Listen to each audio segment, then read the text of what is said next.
कुलाबा ते नरिमन पॉइंट सागरी सेतूचा मार्ग आता मोकळा झालेला आहे। मुख्यमंत्री, उपमुख्यमंत्री आणि विधानसभा अध्यक्षांच्या बैठकीमध्ये हा महत्त्वपूर्ण निर्णय झाल्याचं कळतंय। कुलाब्यामधील वाहतूक कोंडी फोडण्यासाठी आता मदत होणार आहे।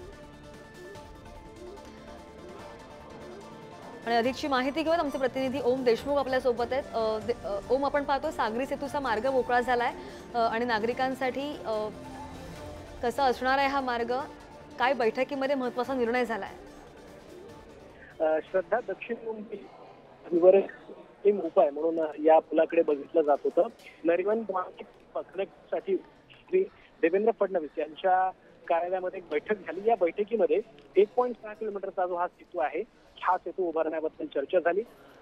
अनेक प्रकारे गेल्या अनेक दिवसांपासून, महिन्यांपासून या सागरी सेतूला काही घटकांचा विरोध होता, मात्र या सगळ्यांचं समाधान करून हा सेतू जो आहे तो आता बनणार आहे।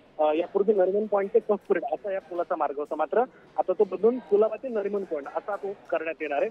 दक्षिण मुंबईसाठी हा एक महत्त्वाचा प्रोजेक्ट मानला जातोय। नरिमन पॉइंटच्या एनपीए केंद्रात लागून बुधवार पार्क मार्गे जाणारा हा रस्ता तयार केला जाईल, त्यामुळे दक्षिण मुंबईतील जी वाहतूक कोंडी होती ती आता फुटणार आहे। आणि महत्त्वाचं म्हणजे हा रस्ता झाल्यामुळे कोस्टल रोडच्या वापराबाबत सुद्धा अनेक प्रकारच्या सुलभता येणार, त्यामुळे दक्षिण मुंबईसाठी एक महत्त्वाचा इन्फ्रास्ट्रक्चर प्रोजेक्ट म्हणून या प्रकल्पाकडे पाहिले जाते। त्याचा मार्ग आता मोकळा झाला आहे। श्रद्धा, बरोबर आहे। त्यामुळे कुलाब्यामधली वाहतूक कोंडी आपल्याला माहिती आणि हीच वाहतूक कोंडी फोडण्यासाठी आता मोठी मदत होणार आहे। धन्यवाद ओम दिलेल्या सगळ्या माहितीसाठी।